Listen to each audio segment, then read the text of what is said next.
Okay, in this video I'll be showing you how you can add in products to your WordPress website.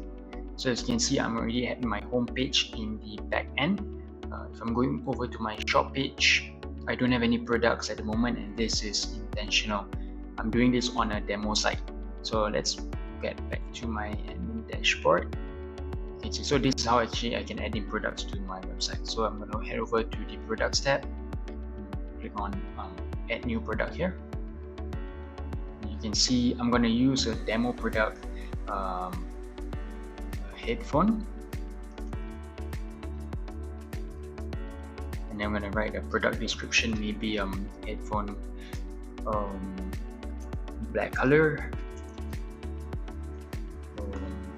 wireless maybe.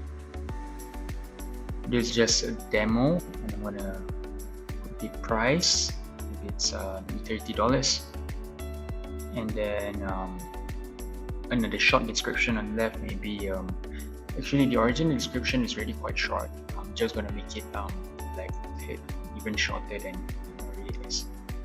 Okay, so make sure you put in the product description, the price, and the product short description. I'm not gonna go in depth on all the other functions. This is just how to add in your product in a basic way.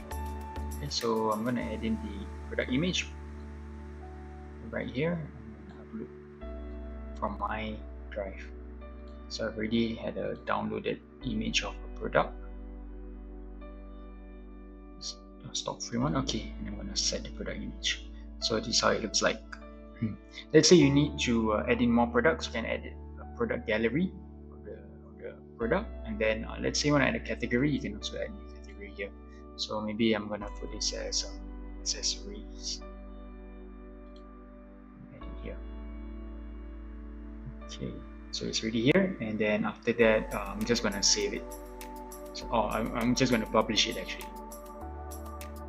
So once I've published it, I can actually go back to my website, and then I'm gonna go to my shop page, and as you can see, it's already added in here.